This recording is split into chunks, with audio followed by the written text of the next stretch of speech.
Prabhu, you got muted. We can't hear you. Oh, sorry, Prabhu. Narayanam namaskrityam naram chaiva narottamam devim saraswatim vyasam tato jayavudhiraye nashtaprayeshu bhaktreshu nityam bhagavata sevaya bhagavate uttam shloke bhaktir bhavatir naishtaki om agyanti mirandasya jnananjana shalakaya chakshur malitam yena tasmai shri gurave namaha jai shri krishna chaitanya prabhu nityananda Shri Advaita Gadadhara Shivasadi Gaura Bhaktivinoda Hare Krishna Krishna Krishna Hare Hare Hare Rama Rama Rama Hare Hare Mukham Karoti Vachanam Pangam Langyate Girim Yakripadamam Vande Shri Gurudina Dharanam Parmanandam Madhavam.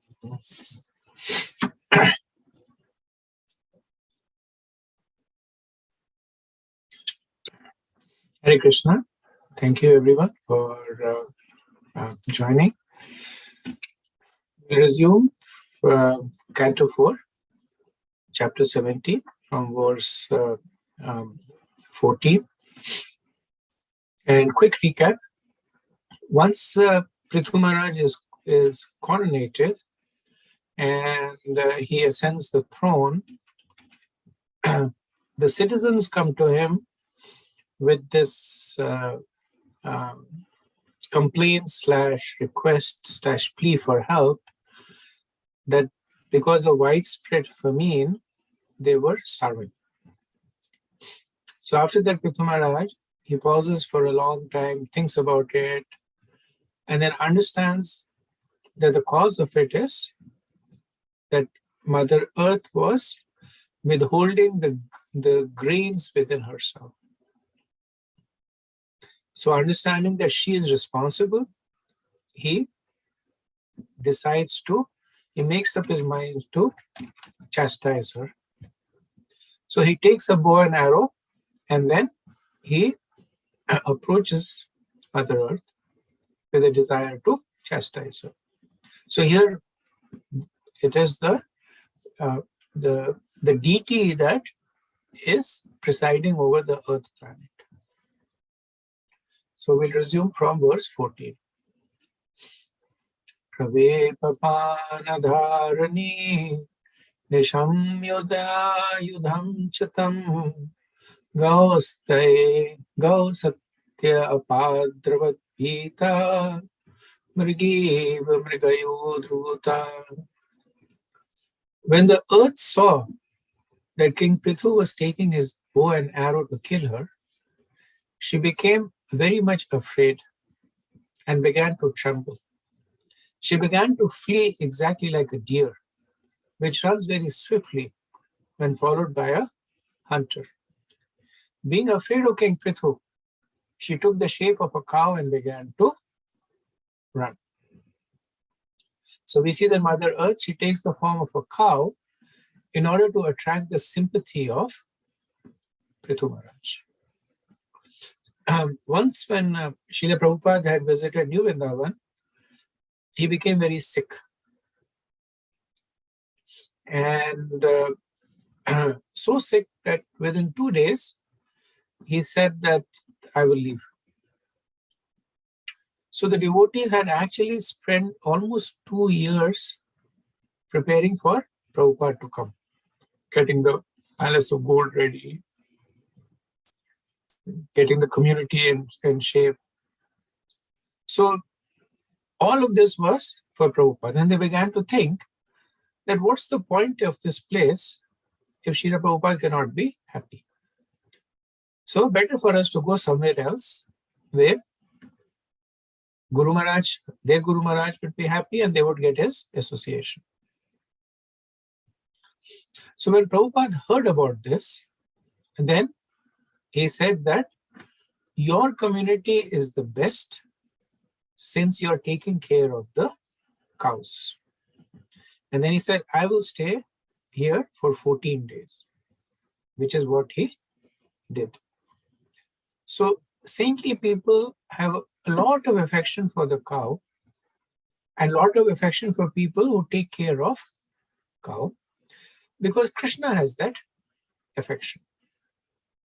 In the 10th canto, we will see that when Mother Earth is overridden by the impious kings, then she takes the form of a cow to plead her case before Brahma and attract his sympathy. So the cow is the abode of all the devas. And because at that time she was concerned that this impious activities will ultimately affect the devas, she took the form of the cow to show that not only me, but all the devas are suffering. Here, she takes the form of a cow for a different reason. That seeing Prithu Maharaj coming to kill her, she understands that no Kshatriya will harm a cow. In the Mahabharata, Gautam Rishi's pastime is given that once during the change of the yugas, there was a period of extended famine, and the Brahmanas were starving.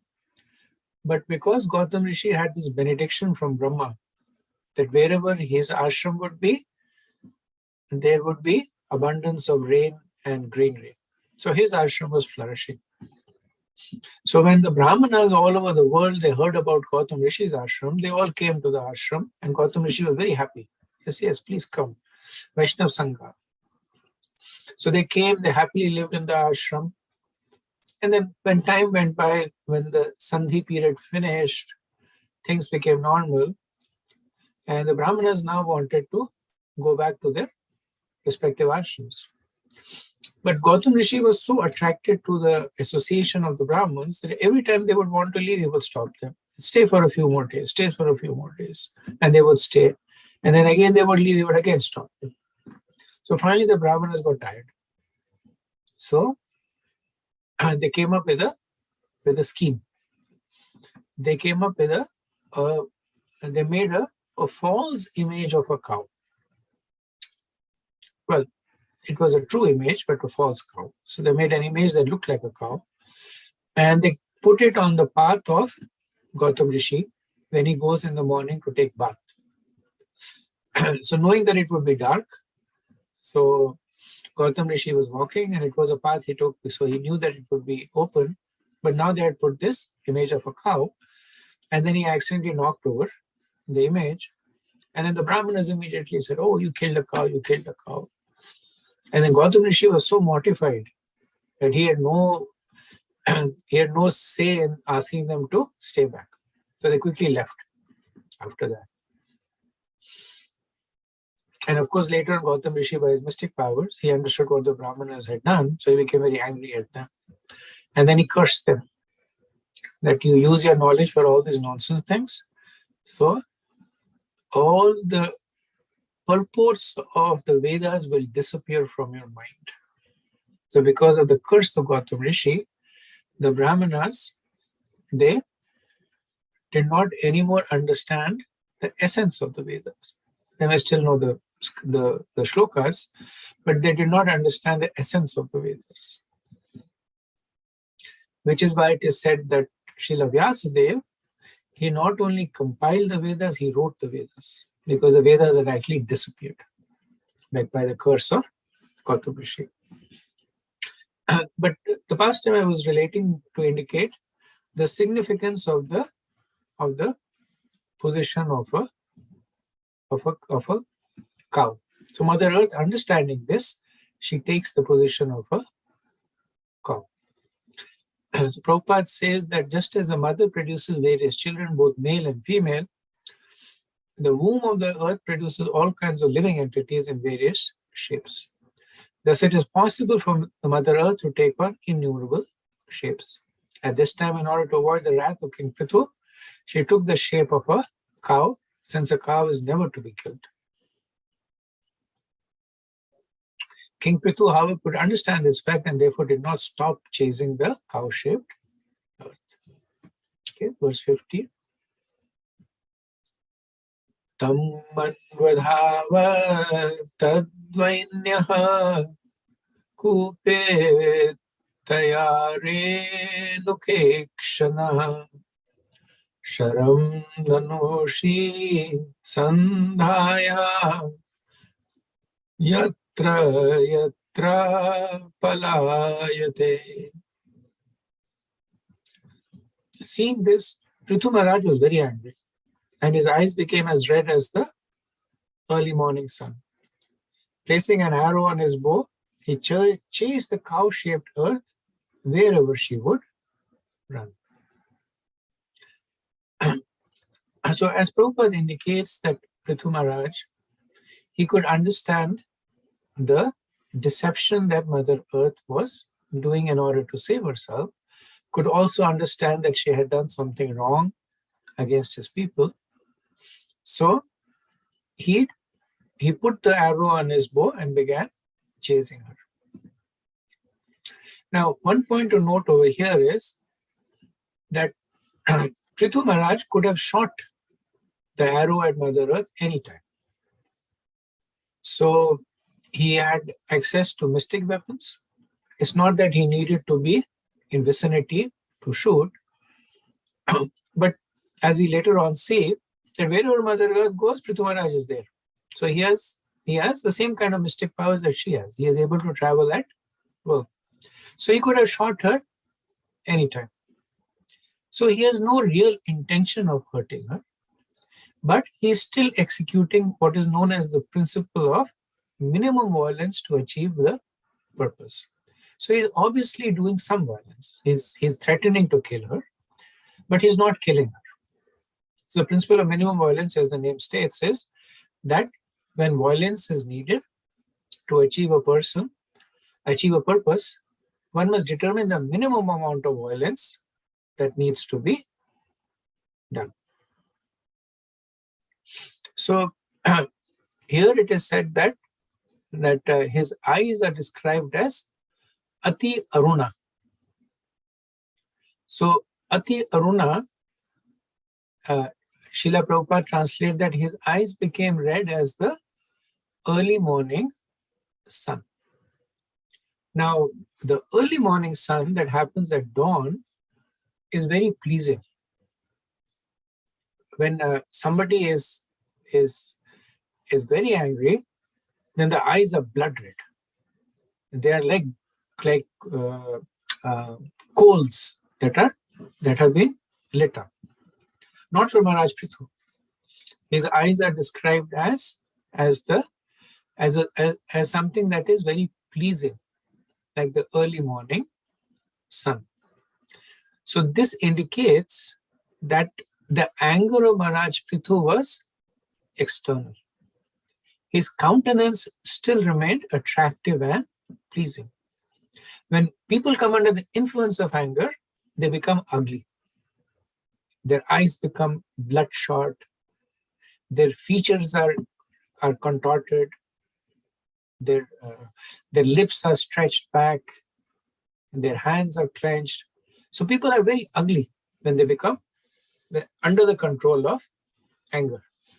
Not Maharaj Prithu, because he was not under the control of anger, but he was using the minimum possible anger that he thought was necessary to achieve his purpose. Verse 16. Sadisho vidaisho devi radasi chantaram tayo dhavanti tatra tatrenam dadarshana dayatayudam. The cow-shaped earth ran here and there in outer space between the heavenly planet and the earth, and wherever she ran, the king chased after her with his bows and arrow.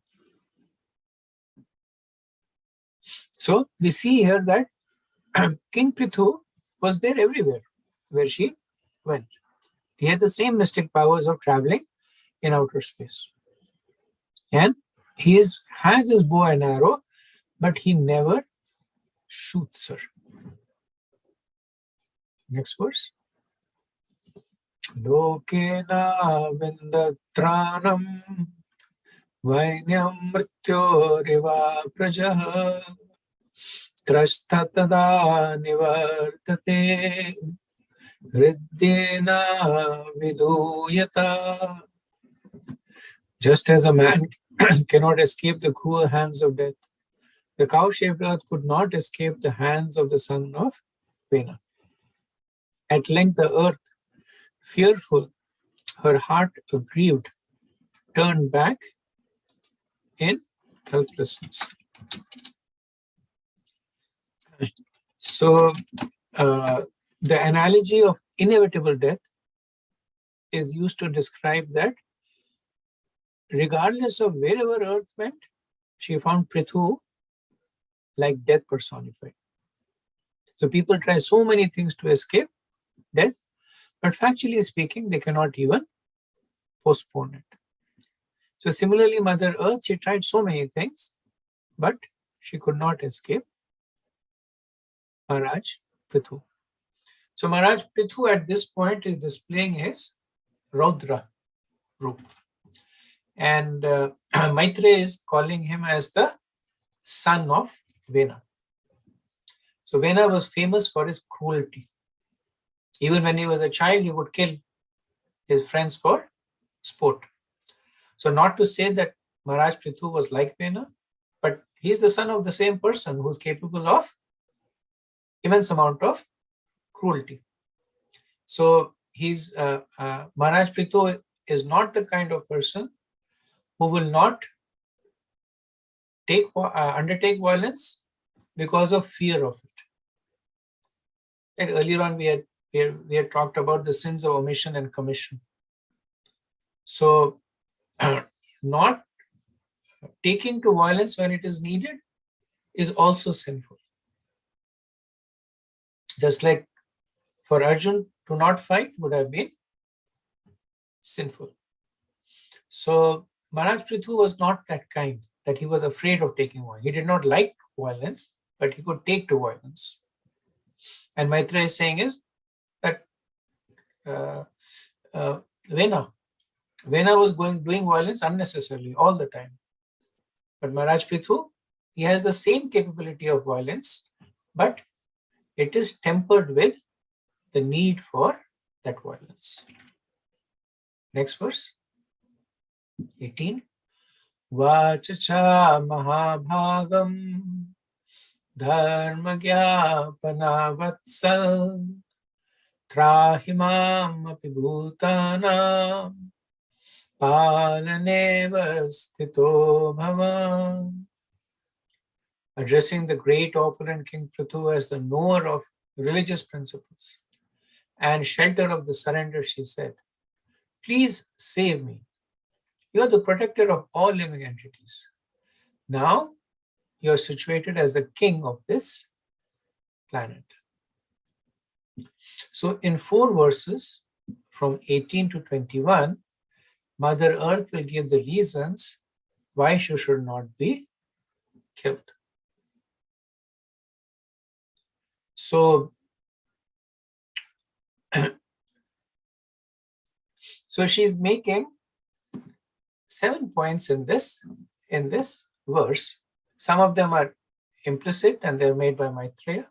Some of them are explicit and they're made by Mother Earth. So King Prithu was an incarnation of God. So it does not behoove him to do any sinful activities.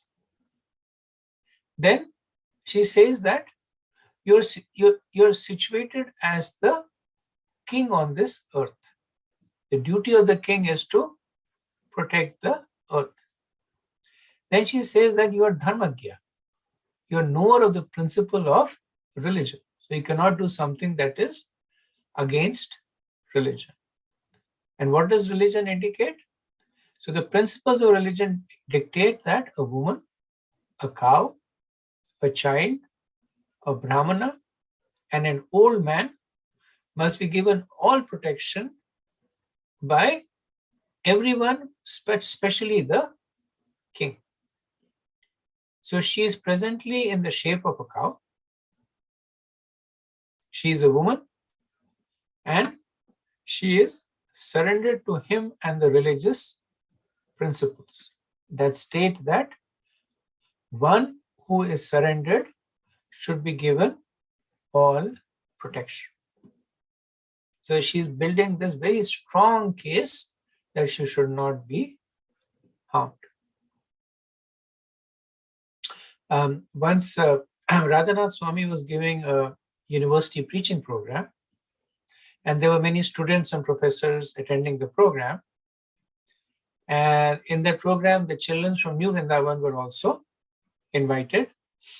And the plan was they would come and recite Brahma Samhita. So initially, Radhanath Maharaj was doubtful that it would be a good use of time, but then he allowed it.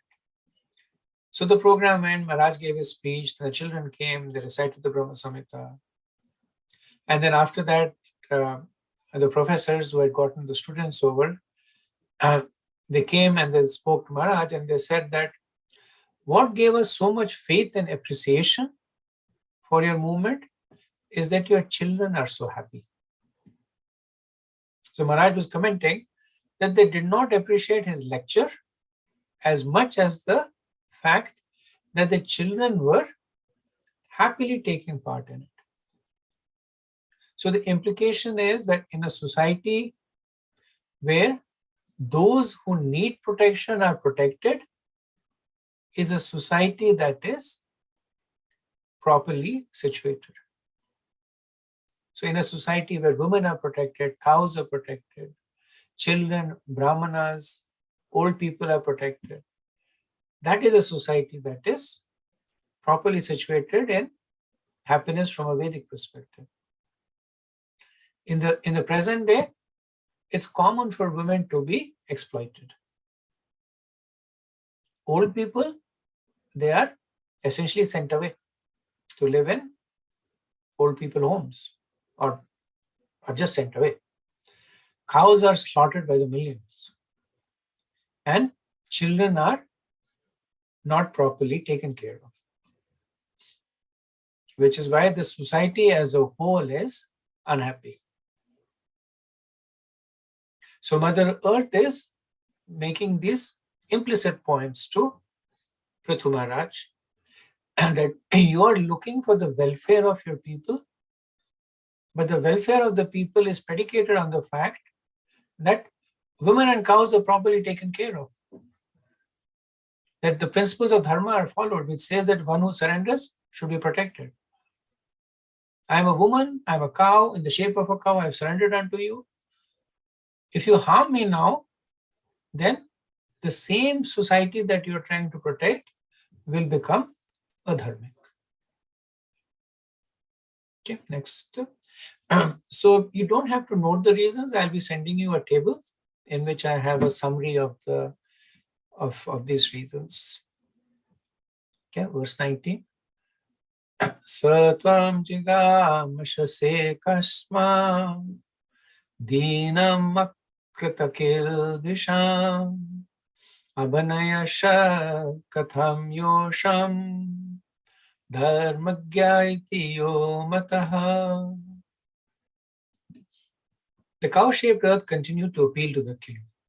I am very poor and have not committed any sinful activities. I do not know why you want to kill me. Since you're supposed to be a knower of all religious principles, why are you so envious of me? And why are you so anxious to kill a woman? So it's a repetition of most of the reasons that were given in the previous verse, but Mother Earth adds one reason, additional reason, that she says that I have not committed any sins.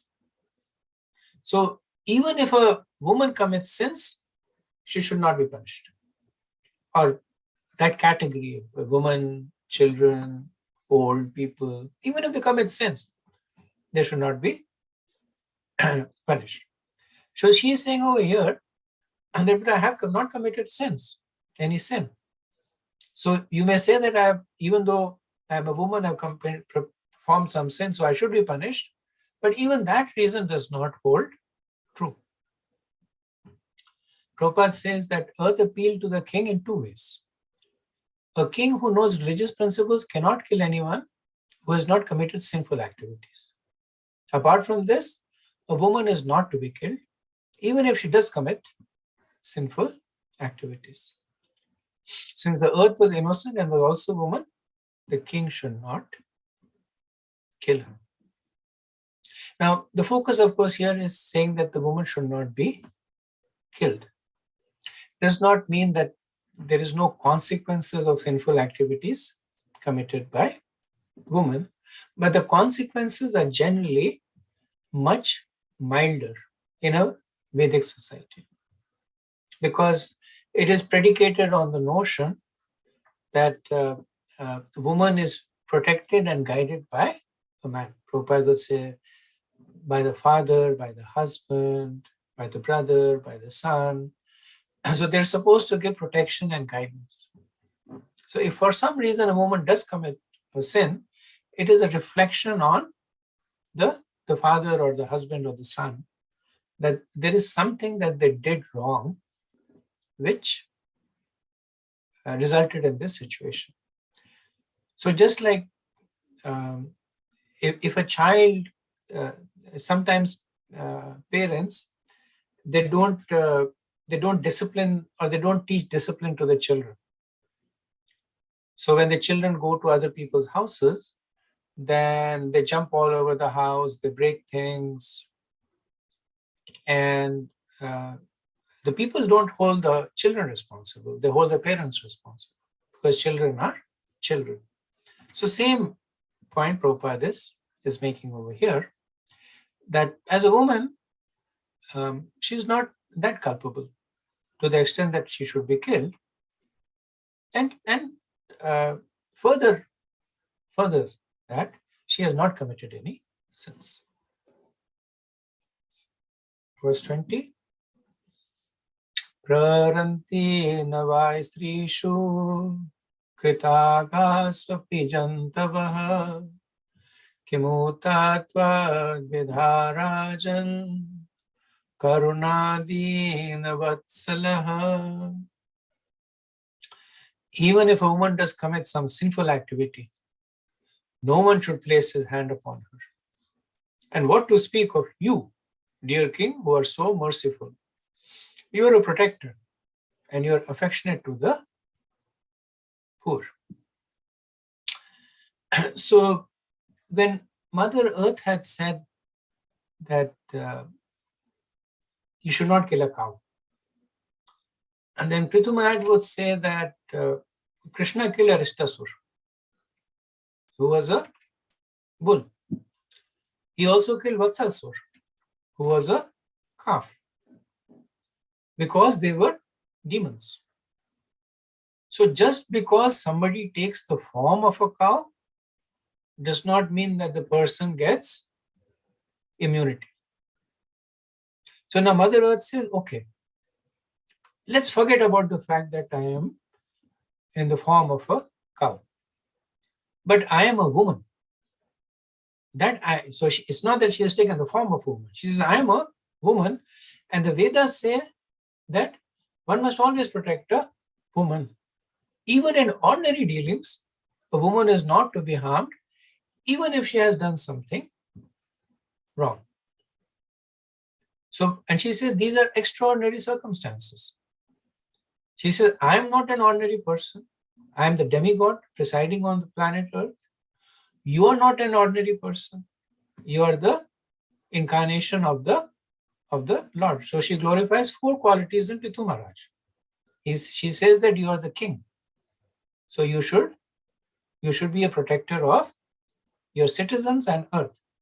Second, she says that you are merciful.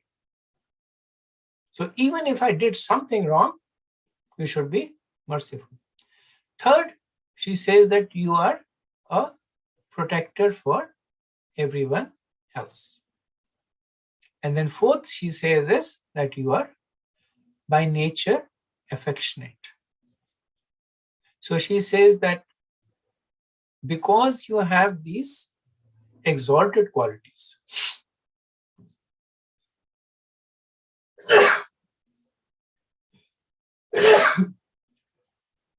Hare Krishna. Because you have these exalted qualities, and because I am a woman, the confluence of these two things, it makes it almost impossible for me to understand that you are trying to kill me. Verse 21. Mamipatya jaram navam yatra vishvam pratishtatam atmanam cha prajas chema katham ambasi dashyasi. The cow-shaped earth continued. My dear king, I am just like a strong boat, and all the paraphernalia of the world is standing upon me. If you break me to pieces, how can you protect yourself and your subjects from drowning? Now, this is the last reason that Mother Earth gives.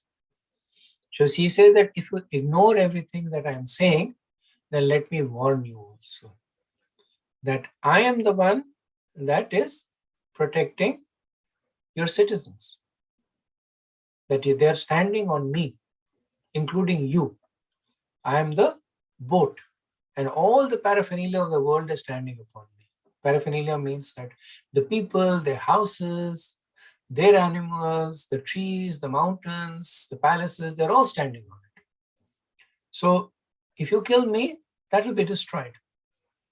Prabhupada says that, indeed, how will he protect himself and his citizens from drowning in the Garbha water? Because once the earth is destroyed, then everybody falls into the causal ocean. And not the causal ocean, but the Garbhodakshaya. The waters of the Garbhodakshaya, not the Garbhodakshaya Vishnu. Prabhupada then says, in other words, outer space may be compared to an ocean of air, and each and every planet is floating on it just as a boat or island floats on an ocean. Sometimes the planets are called dvipa or islands, and sometimes they are called boats. Thus, the cosmic manifestation is partially explained in this reference by the cow-shaped earth. So let's go quickly over the reasons that were given by Mother Earth. In verse 18, she said that you are dharmagya, you're the knower of principles of dharma, you're apanvatsala, you're the shelter of the surrendered, you're the king, and it is your duty to protect all living entities. Verse 19, she said that I am a poor person, dinam, and I am akritakilbisha, that I have not committed any sins, I am sinless. And how can a dharmagya like you kill a woman? Verse 20, she said that no one strikes even a sinful woman, what to speak of you, who is so merciful and affectionate to the poor, to someone like me who is without sins. Verse 21, she says that I am like a strong boat on which the whole world stands. If you break me, then you and your people will all fall into the Garbhodaka ocean.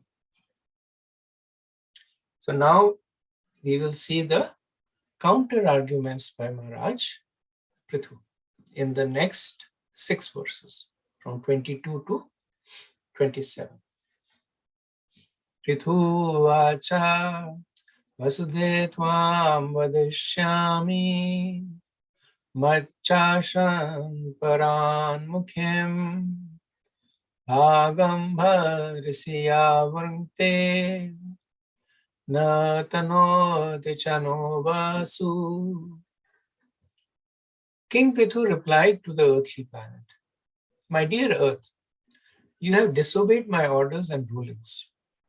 In the form of a demigod, you have accepted your share of the yagyas we performed. But in return, you have not produced sufficient food grains. For this reason, I must kill you. So Prithu Maharaj is saying that you're not sinless. you actually have committed two sins. And Prabhupada says that Prithu Maharaj informed her that first of all, she had disobeyed her orders. That was her first sinful activity. Secondly, she had taken the share of the yagyas, but had not reciprocated with sufficient food grains. So in the third chapter of Bhagavad Gita, we know that this is the cycle of yagya. And when the yagyas are performed, the demigods accept the oblations and they're duty bound to reciprocate. So just like when we enjoy the facilities without acknowledging the providers, then we are considered to be thieves. Similarly, if the demigods would accept their oblations without doing their prescribed duties, they would be considered as thieves. So Prithu Maharaj is accusing Mother Earth that the yagyas were performed, you accepted the oblations, but you're not reciprocating. So you're sinful. And then he's saying that you disobeyed my orders. Now, Mother Earth is not bound to follow the orders of a king. But here Prithu Maharaj is presenting himself as an expansion of the personality of God. So it is a duty to follow his orders. Verse 23. Yavasam jagdayanodinam nevedogde odasham paya tasyamevam hidoshtayam dandunat pranashashyate.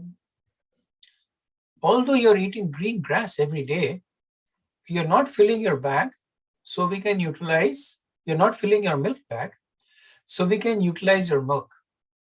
Since you're willfully committing offenses, it cannot be said that you're not punishable due to your assuming the form of a cow.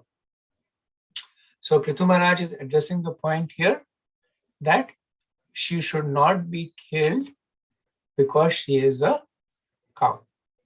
So Mother Earth had taken the form of a cow to invoke compassion and piety in Prithu Maharaj. However, he uses the same analogy to explain why she cannot be the object of his compassion. The Prabhupada says that a cow eats green grasses in the pasture and fills a milk bag with sufficient milk so that the cow herdsmen can milk her. Yagyas, sacrifices, are performed to produce sufficient clouds that will pour water over the earth. The word paya can refer both to milk and to water. As one of the demigods, the earthly planet was taking her share in the yagyas. That is, she was eating the green grass, but in return, she was not producing sufficient food grains. That is, she was not filling her milk bag.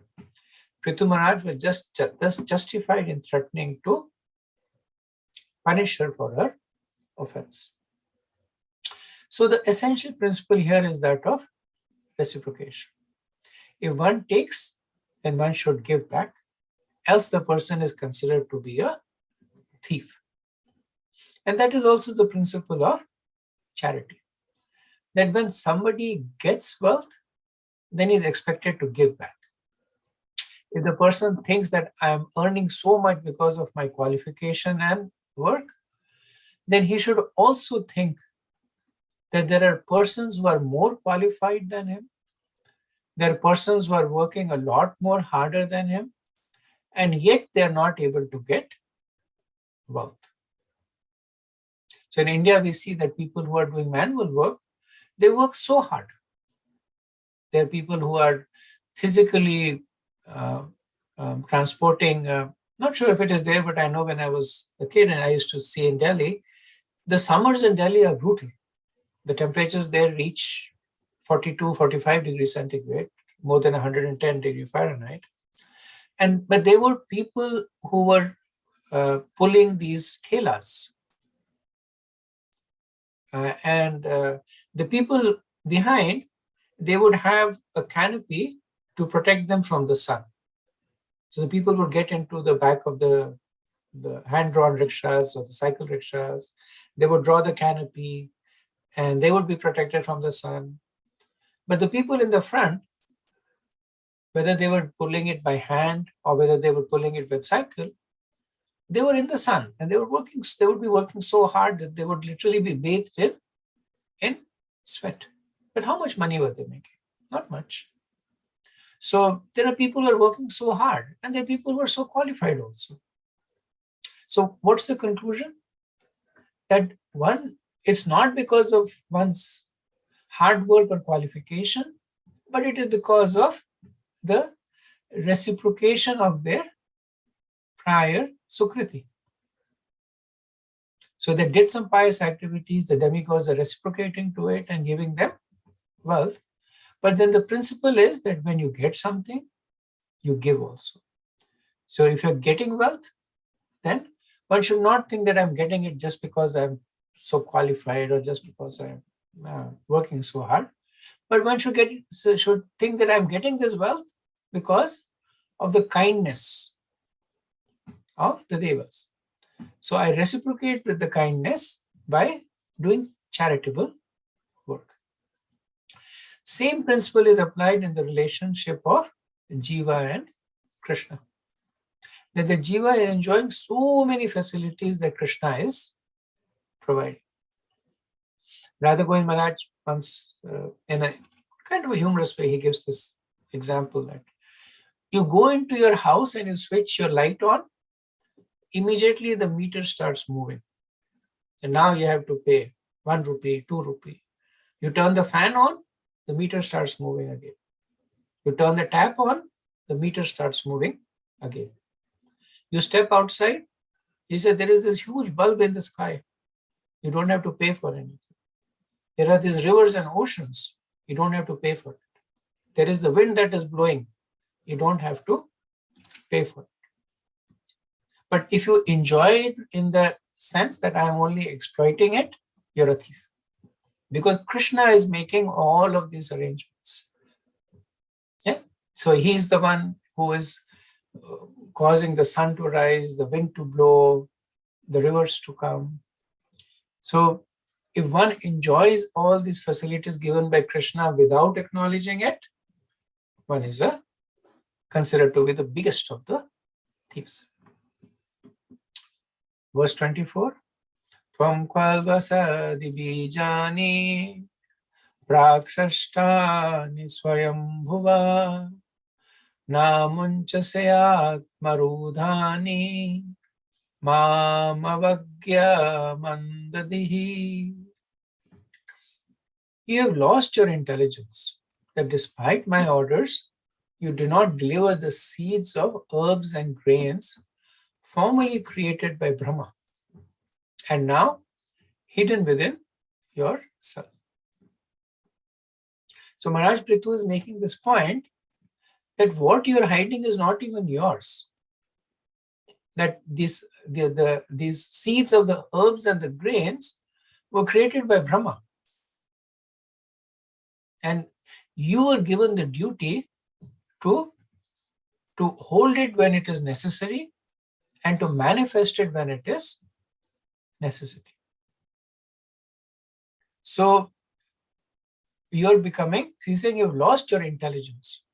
That because of excessive pride, you're thinking that these things belong to me.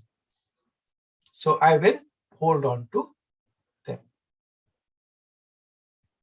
And despite my orders, Prithu Maharaj again is acknowledging his position as the personality of Godhead.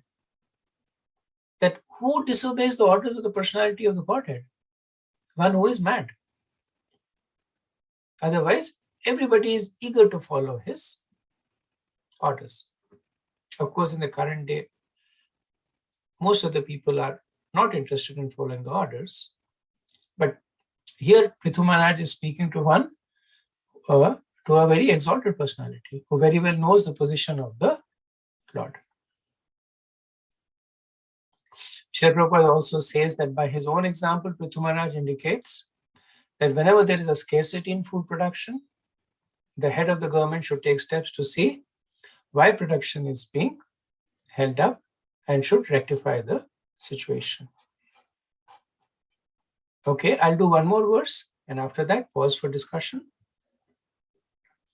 Amusham kshut paritanam artanam paridevitam samyashami madbane bhinayastava medasha. Now with the help of my arrows, I shall cut you to pieces, and with your flesh satisfy the hunger-stricken citizens who are now crying for want of grains. Thus, I shall satisfy the crying citizens of my kingdom. So, important to take things in context. So, this verse is spoken in anger and should not be taken literally. Srila Prabhupada also explains that this is an example of handling what is known as apat dharma, which are exceptional circumstances. So we see in the first canto when Bhishma Deva was lying on the bed of arrows, and great personalities, rishis, came to comfort him. Then being a Mahajan, he knows that it's his position to offer obeisances to him. But he's not able to do that because his body is perforated. He's lying on these arrows. So he honors them by speaking sweet words. So deshakal vibhatavit. So one should understand that the principles that are given in the Vedas, they are like the compass that give directions, and rules are like roads that one has to navigate. And so directions are more general. Go in an eastward direction, and then after that turn in a southerly direction. So they are basically broad strokes, general directions. So they are the principles. Now, at some point when you have to actually go to a person's house, then the directions become more specific. That at this point you will see a tree, take a right from there, there's a well over there, take a left from there, there's a temple over there, go around the temple, behind that there's a wall, and then the house is behind the wall. So they are specific directions that one has to navigate. Now, from a practical perspective, in some cases, the roads may become congested. So one says that you go behind the temple, but because of rain, that path is flooded. So just because the direction says go the road and the road is flooded doesn't mean you cannot go. You can take a detour. You can go around that road. You can even go back and take another route that will take you. So the point is that rules need to be customized to the practical situation. Now, at the end of the day, the rules need to comply with the directions. Because when you're given the direction, the house is there, the rules will eventually have to take you in that direction. Whether it is taking you straight away, whether it is asking you to take one step back, take a left turn and go there, eventually they'll have to comply with the directions. But the directions, they don't have this ability of adjustment. Directions are just like go this way, then turn and then go this way. But navigation is what has the ability to fine tune. For instance, the principle of no meat eating is a rule. The direction is the direction over there is being compassionate. And the manifestation of that is no meat eating. But there are some times when a person has to eat meat.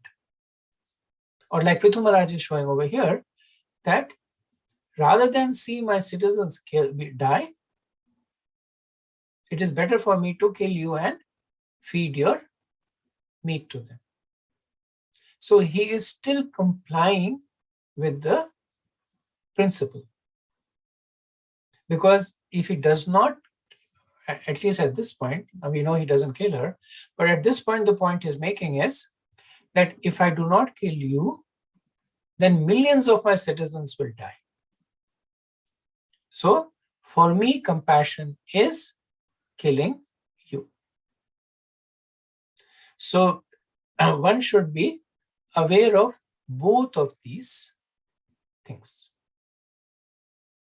For instance, the principle of no meat eating should be followed, but Srila Prabhupada famously said to his disciples who were preaching in Eastern Europe that you eat meat but preach. Similarly, Prabhupada was very, very particular about cleanliness.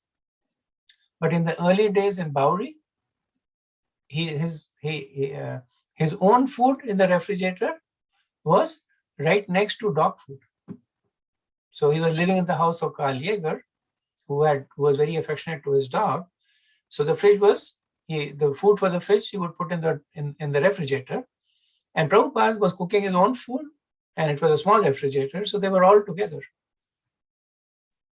It's not that Prabhupada said, I will fast. This is unclean. This is muchi, I cannot eat. No, the bigger principle there was preaching.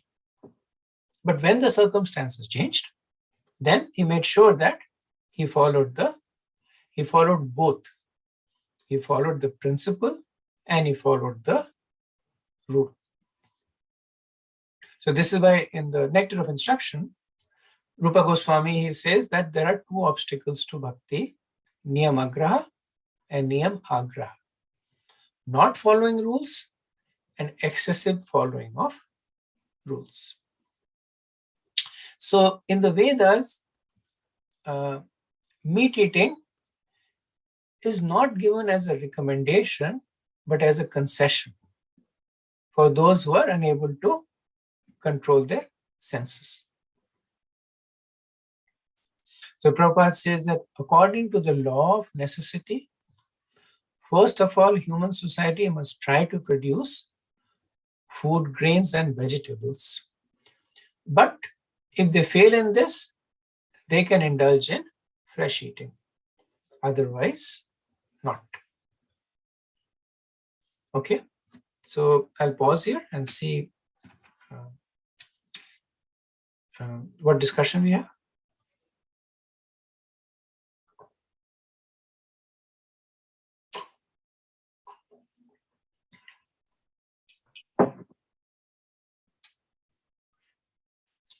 Hare Krishna, Prabhuji. And Pranam, Prabhuji. I have two questions, Prabhuji. One is, Prabhuji, like here Prithu Maharaj, he is the personality of Godhead. So he definitely has the authority to punish Mother Earth. But is any king will be having that such kind of authority?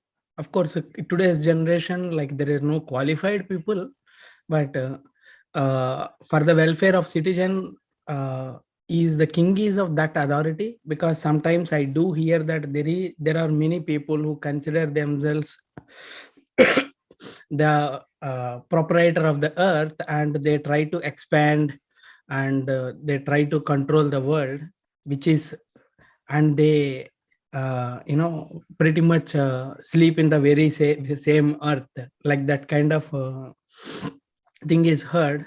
So is any king is considered the owner or proprietor of earth? That is one question, Prabhuji.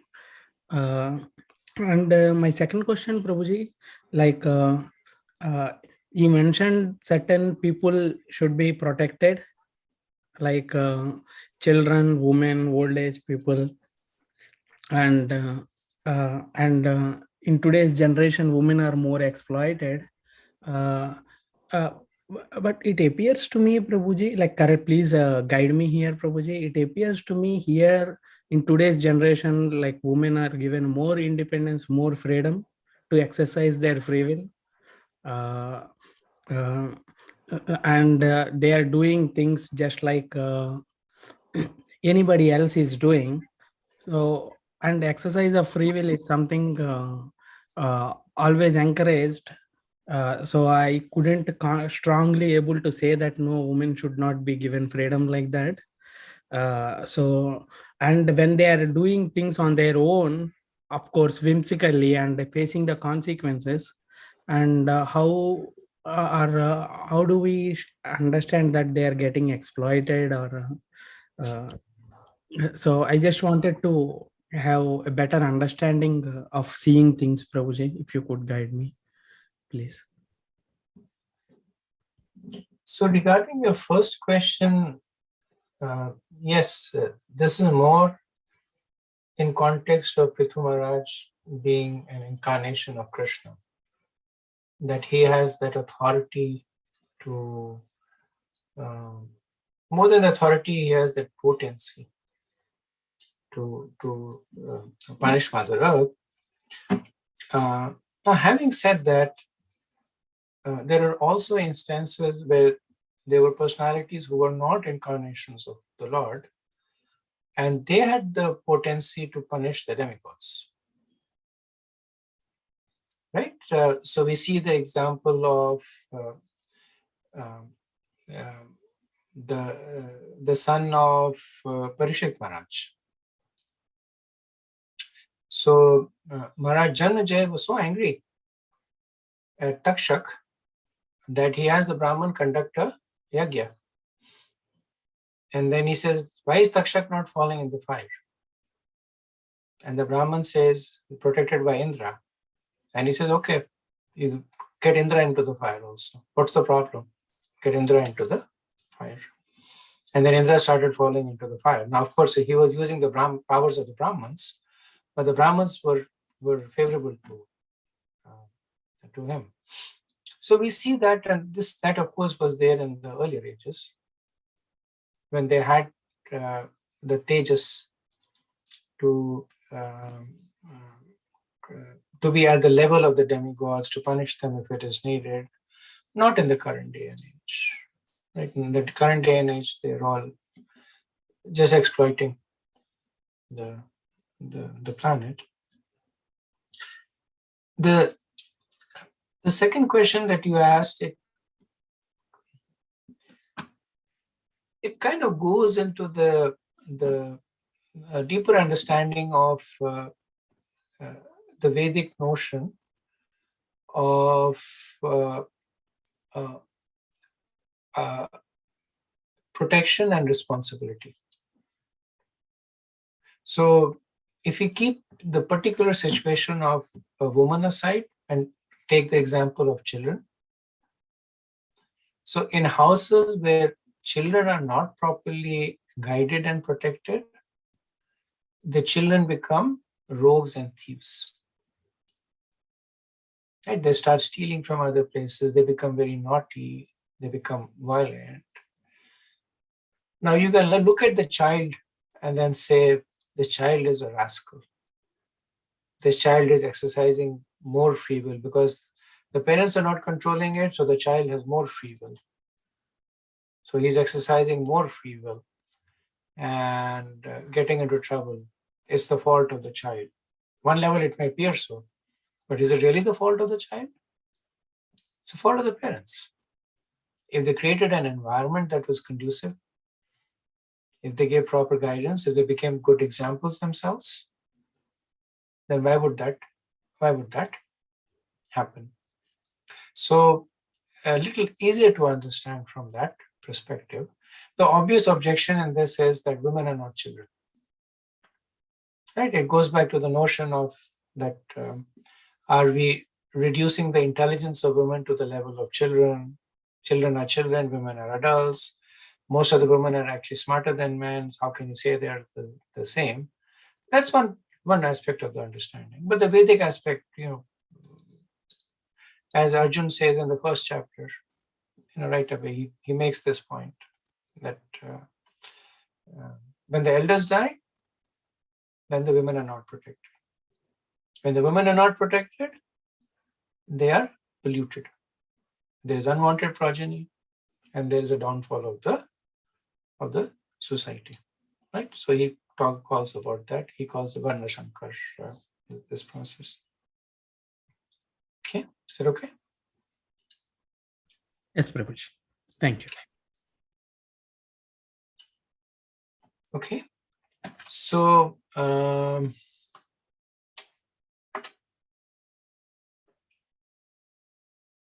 let's see.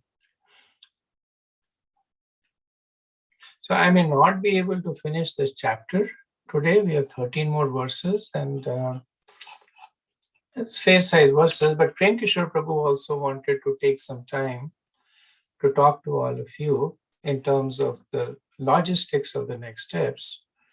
So I'll pause over here and I'll turn the metaphorical mic over to him so that he can speak.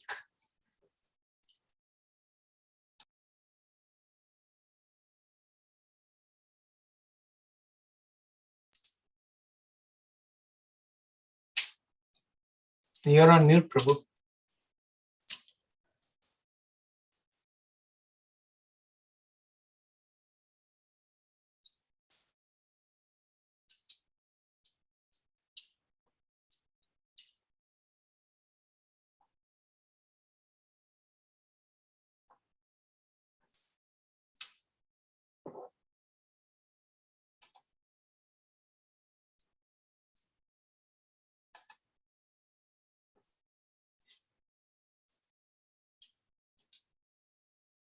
Okay. So I think Prem Kishore Prabhu is having some technical problems. Okay, you're joining in separately.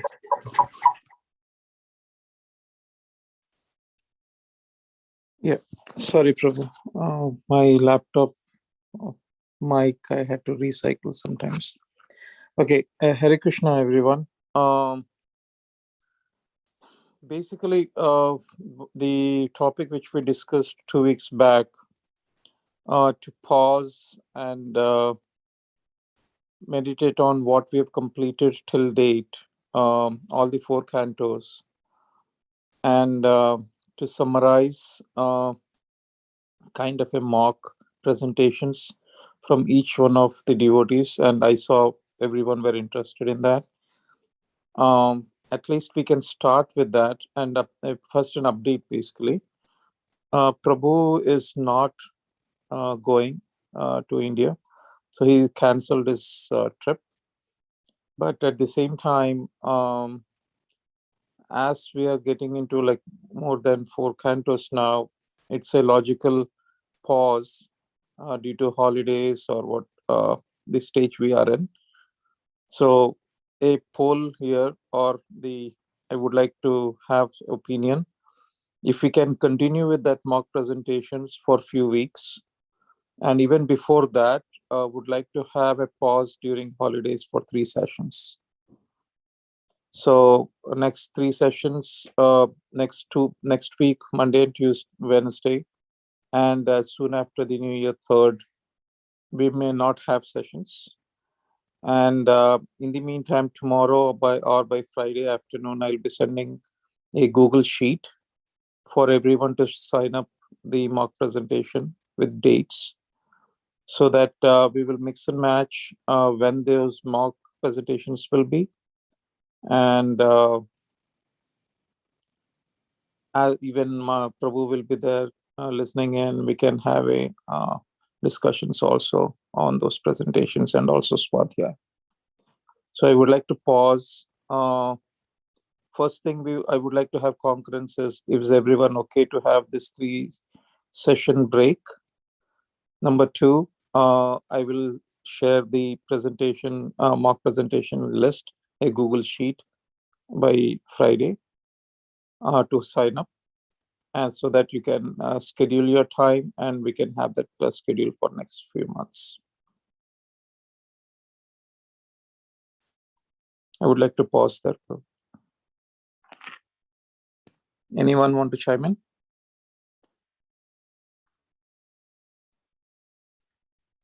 Is this mock presentation going to be interspersed with the regular classes, or it's going to be all of them in one series and then the class will start? How is it going to be, Prabhu?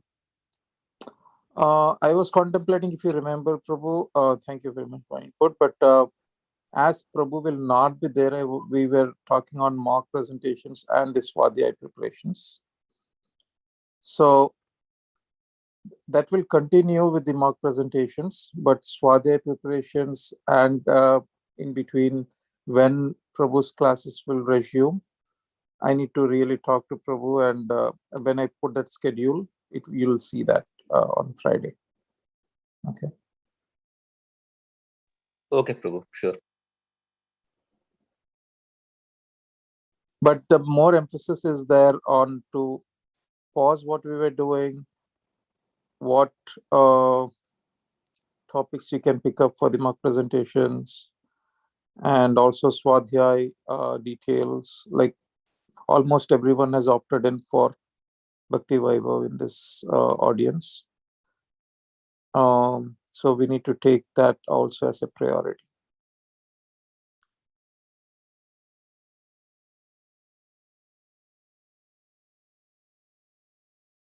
First of all, any concerns from anyone for taking a break for 3 sessions?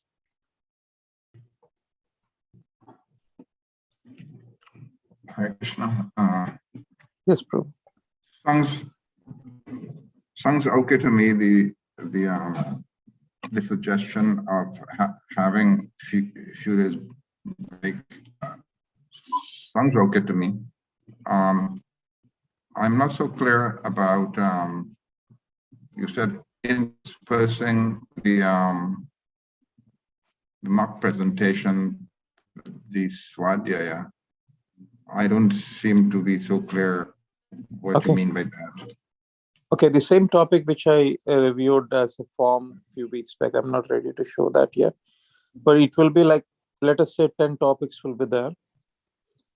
And each devotee can pick up his topic from the Google, within the Google Sheet, and he can schedule choose a date as well when he will be presenting. That is for the mock presentation.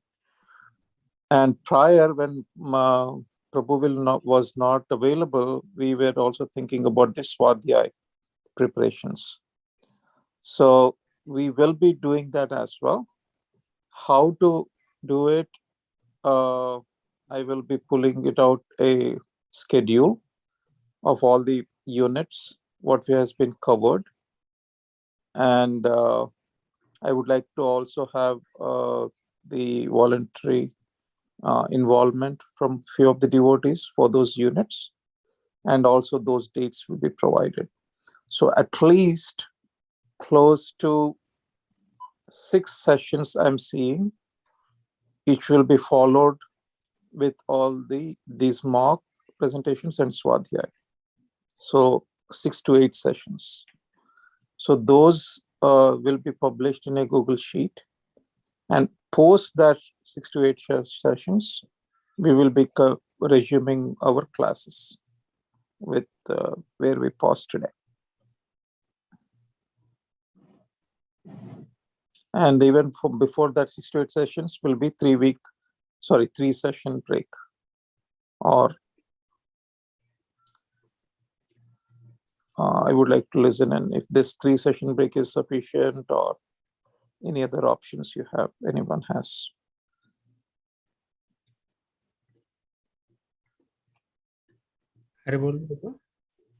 Yes, Prabhu. Hare Krishna. This is regarding 3-week break. I am fine, Prabhuji. Like no, it's not 3 week, 3 session. So 3 sessions. 5th January we can resume. Sure.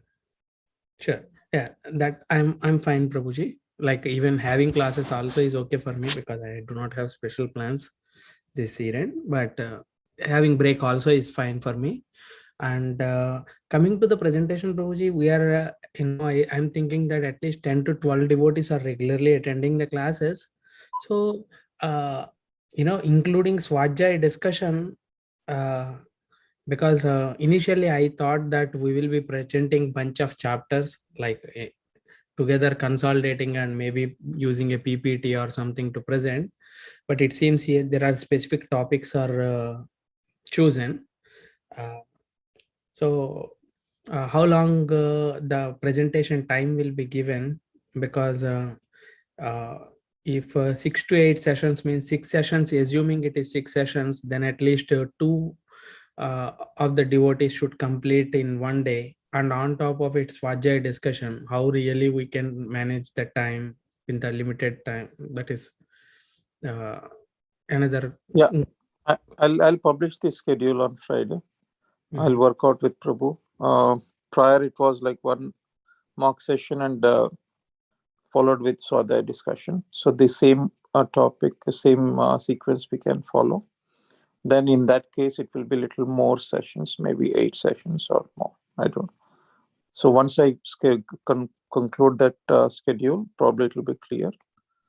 Okay. And, is the topics are minor, Prabhuji, or like covering pretty much need huge preparation? Because why I'm asking is normally when we present internally, Prabhuji conduct within our Bhakti Ruksha, so we at least need 45 minutes to 45 minute mock presentation period. Okay, including Q&A, 45 minutes is. Yeah, 45 minutes will be allocated for each devotee for the presentation. Yeah. Okay, Prabhu. I think once you consolidate the plan, then I think it is more wiser for me to discuss. Yeah. Thank you very much. Thank you.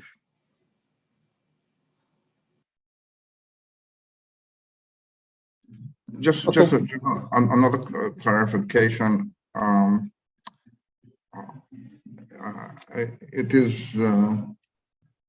It is clear to me in terms of the presentation like that, but I'm not so clear what shape and form the Swadhyaya will take. Can you shed some light on that? Swadhyaya is only to, there are 2 aspects of it, Prabhu. One is this self-study, what we had, right? That will be a reference point, but our main focus will be for the Swadhyaya questions. This is only to help an individual to pick up what he can do and complete the Bhakti Vaibhava, right? So we did definitely, whatever might be the reason, all devotees have not yet been completed till now, only few devotees, right? So this will be an opportunity for each devotee to pick up those, and the format of discussion, it will be only a discussion point. Like, let us say those Swadhyaya questions has 10 questions. Whoever has addressed that, they can be voluntarily discuss what has been included in it, where what reference points were there for those questions, which can be helpful for others. It is not like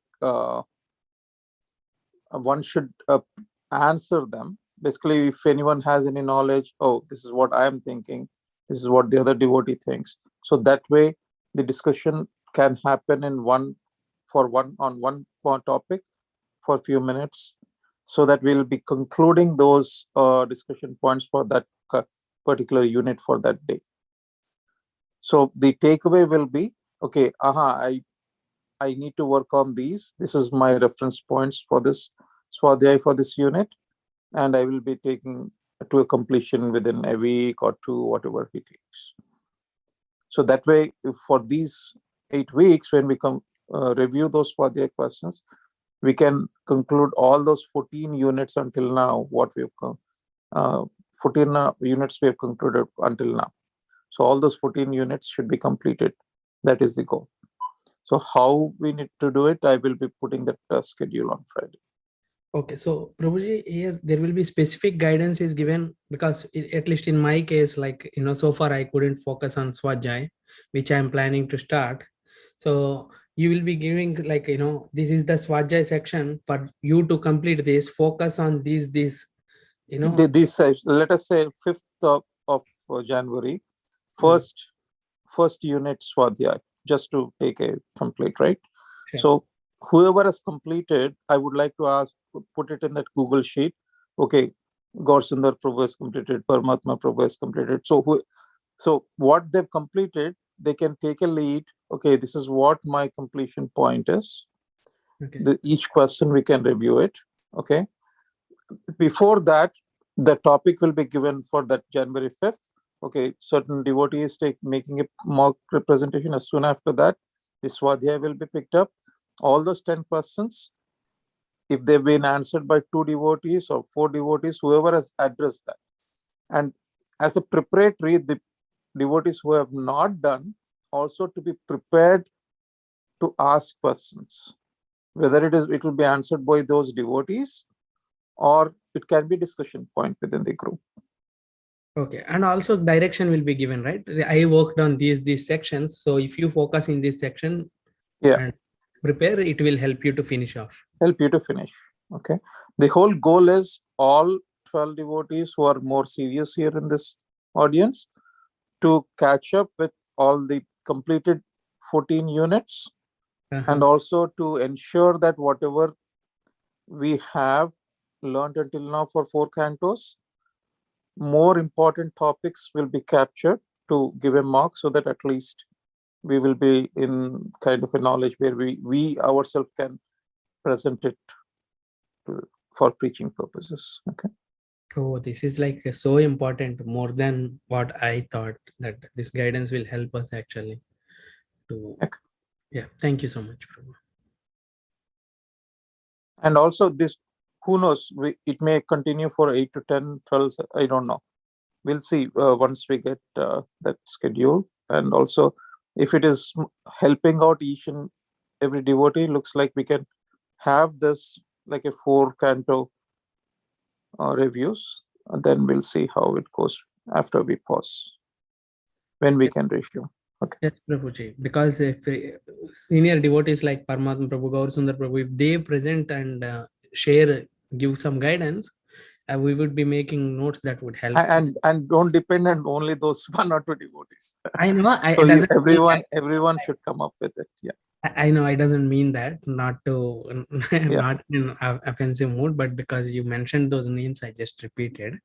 So Okay.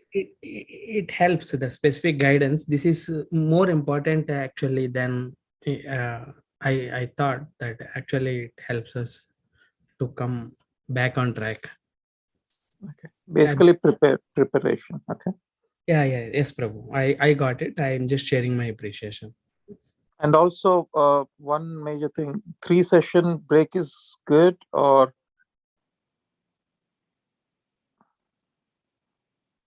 I need to know about that,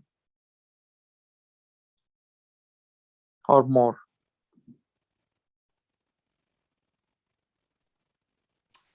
Hare Krishna Prabhu. On my side, the free session is okay.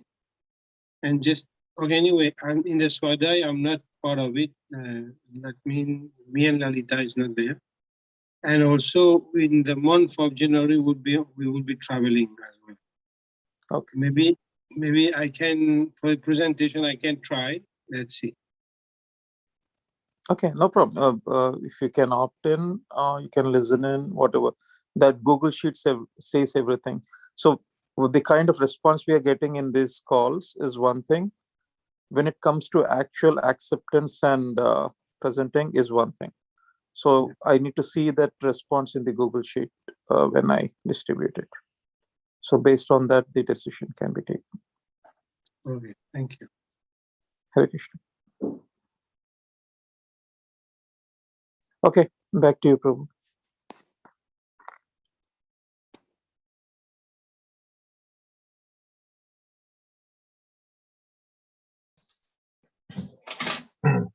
Hare Krishna. Thank you, Prankeshwar Prabhu, for taking this initiative. And as Prabhu mentioned, that because of various reasons, I canceled my trip. So I'll be here. And if not all the sessions, I'll try and join as many sessions as possible. Okay, so we have a few minutes left. Like I said, I don't believe I'll complete the chapter, but let's see how many verses we'll be able to complete. Verse 26. Puman yoshe utkliba atmasambhavanodamaha bhuteshu nirankrosho nirpanam tadvado vadaha. Any cruel person, be he a man, woman, or imported eunuch, who is only interested in his personal maintenance and has no compassion for other living entities, may be killed by the king.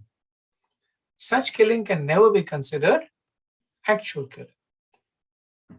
So earlier Mother Earth had said that you should not kill me because I'm a woman.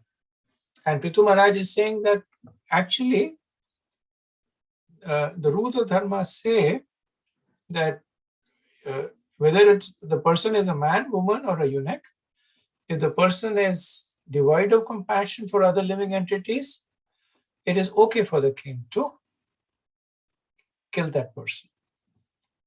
So Prabhupada says that the planet Earth is actually a woman in her constitutional form, and as such, she needs to be protected by the king. Prithu Maharaj argues, however, that if a citizen of the state, be he a man, woman, or eunuch, is not compassionate, he or she may be killed, and that is not considered as actual killing. Prabhupada then extends this to the duty of a devotee. So he condemns selfishness both on material as well as spiritual platforms. So what is spiritual selfishness? Spiritual selfishness is knowing the signs of Krishna consciousness and not giving it to others. So Prabhupada condemns even such a mentality. So he says that as far as spiritual activities is concerned, when a devotee is self-satisfied and does not preach the glories of Krishna, he is not considered as a first-class devotee. A devotee who tries to preach, who has compassion upon the innocent, who have no knowledge of Krishna, is a superior devotee. In his prayers to the Lord, Prahlad Maharaj said that he was not personally interested in liberation from this material world.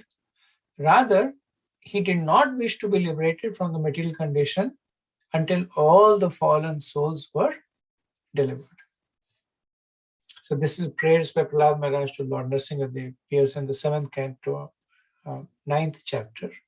And this particular verse that Prabhupada is referring to is verse number 44 there. Next verse. Tvam sabdam durmadam nitva mayagam tilashare atmayoga balenema dharayasyamyaham praja. You are very much puffed up with pride and have almost become insane. Presently, you have assumed the form of a cow by your mystic powers. Nonetheless, I shall cut you into small pieces like grain. And I'm missing the next. So can somebody read the next line? And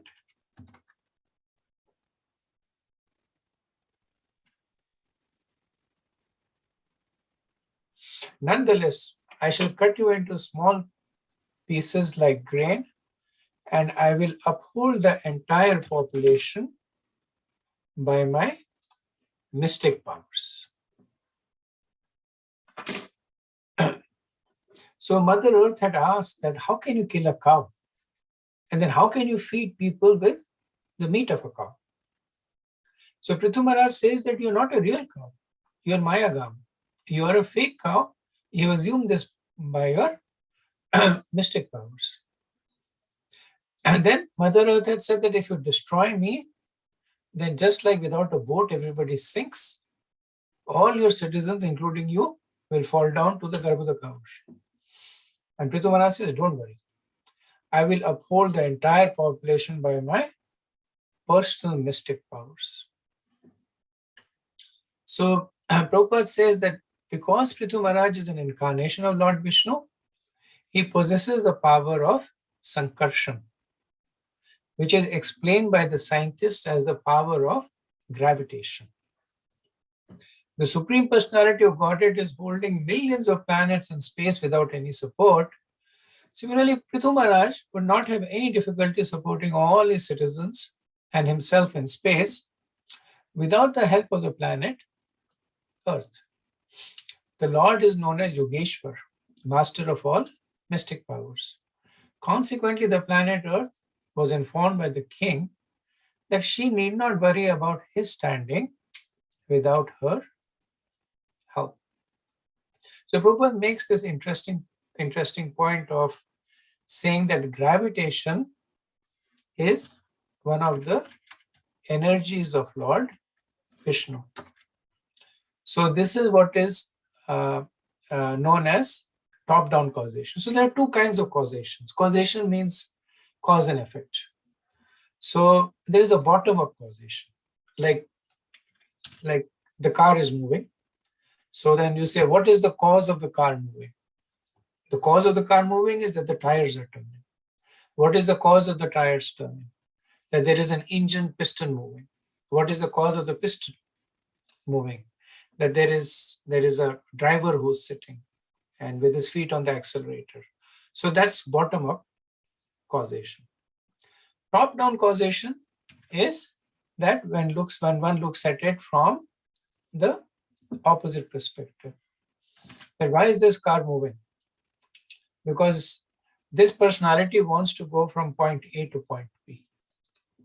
That's why the car is moving. So that's top-down causation. So scientists, they typically follow bottom-up causation. And spiritualists, they follow top-down causation. So when the scientists look at something, they look at gravitation. What is the cause of gravitation? Subatomic particles. What is the effect of gravitation? Attracts people. So they go from bottom up.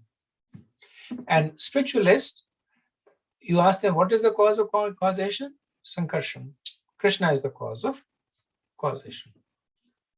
Now, the important thing to note is that neither of them are wrong. So the reason this point is being made here is sometimes people think that science and religion are orthogonal, that they cannot coexist. That's not true. They're only explaining this chain of causation from different ends of the spectrum. So if we were to go top down, then we would also reach eventually the same point. That Krishna is the cause of Sankarshan, Sankarshan is the cause of gravitation, gravitation manifests in this way, and then on until you start talking about the physical attributes of gravitation. And similarly, if the scientists were broad-minded enough, if they started going from bottom up, then they would say, yes, gravitation is caused by these elements. This is how gravitation manifests. This is the cause of manifestation. And they would also reach the same point that the spiritualist began from. So just because they're talking of different things from a causation perspective does not mean that they're contradicting each other.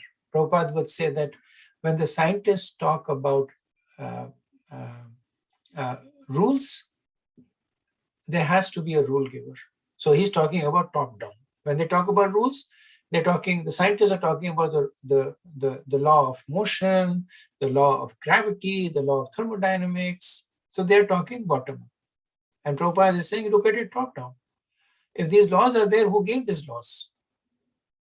Right? So that way, both things exist at the same time.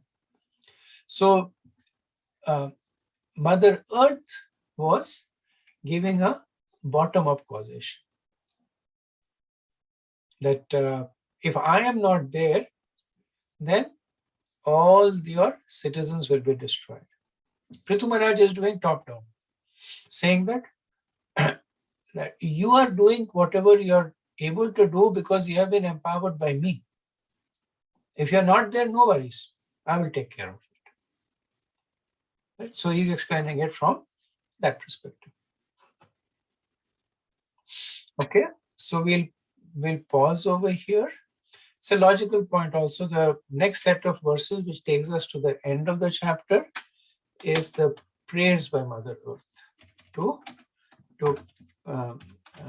pacify Prithu Maharaj. And she is obviously a very exalted personality. So in her prayers, she will address both the things. She will address the accusations that Prithu Maharaj has leveled against her. She will reaffirm the need for Prithu Maharaj to protect her. And at the same time, she will re-establish her relationship with Prithu Maharaj. So she will do the whole thing in these 9 verses. So we will complete that when we meet again. I'll pause here and see if there's any discussion. Hare Krishna, just a little point of clarification. I notice we're already time, but yeah, in the verses in this section, it was said that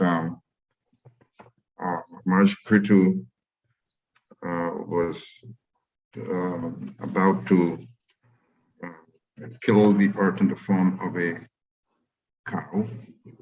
But I was just wondering that if the earth took the form of a cow, the earth was still, existing. I mean, I'm just wondering, was the cow kind of separate, from the earth, or, or how? Because the entire conversation and is taking place on the earth itself, and then the earth, has manifested in the form of a cow.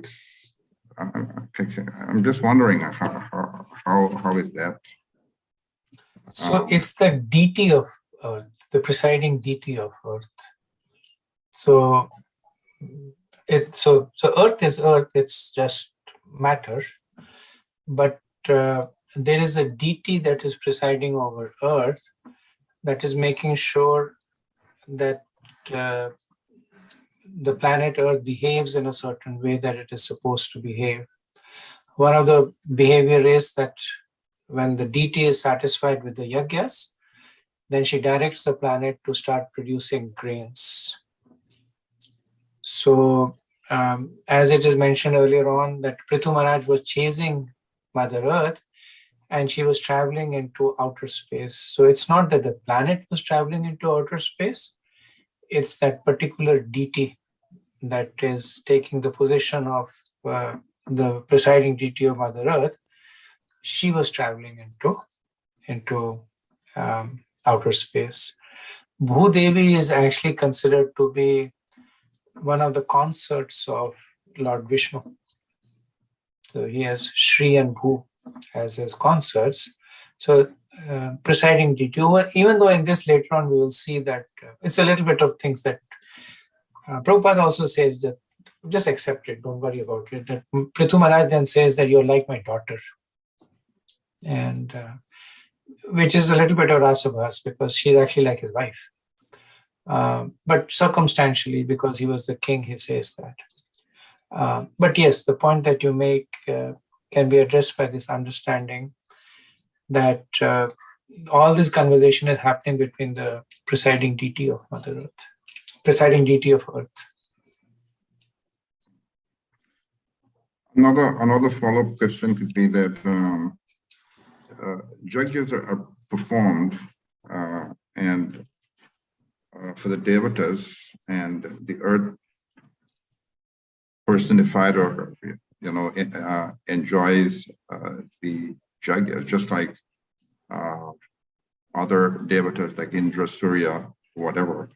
But is it that when these yajnas are performed, that the earth is duty bound to, to produce? I heard you use that expression, duty bound, or is it discretionary? That duty bound. Prithu Maharaj makes this point that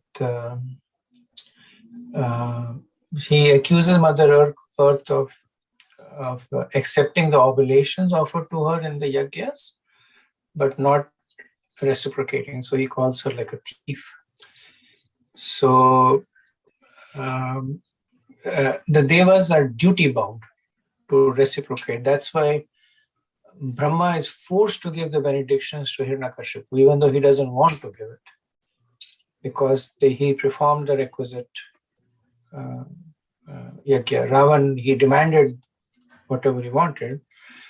So it's not that Lord Brahma and Lord Shiv do not know that these people are going to misuse the benedictions. They know that very well, but they're duty bound to reciprocate.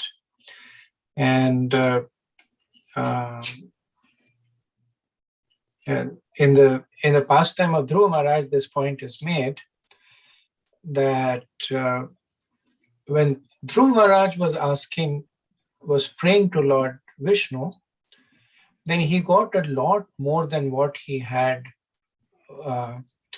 what he was supposed to get, because that interaction was one of love.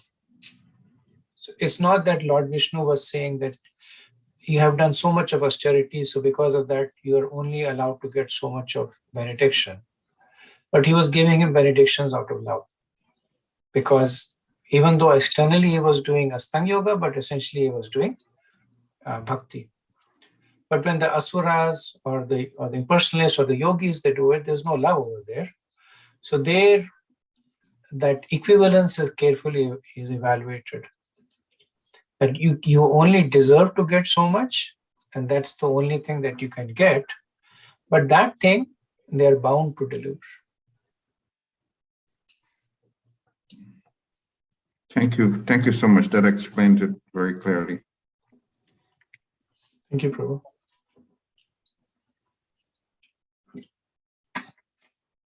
Okay, so we will stop here, and I will not see you until early next year. So I wish you all happy holidays, happy New Year, and hope your next year is full of love for Krishna and Krishna consciousness and wonderful association with devotees, both virtually and hopefully both in Vapu as well as Vani. Vanchakalpatarubhayaschet kripa sindhu vyayevata patitanam pavanebhyo vaishnavebhyo no namah. Ananta Koti Vaishnav Vrinda ki jai, Srila Prabhupada ki jai, Nidhai Gaur Premanande. Hari Hari. Hare Krishna. Thank you so much. Thank you. Thank you, Prabhu. Thank you so much, and happy holidays to Happy holidays, everyone. Hari Bol. Bye.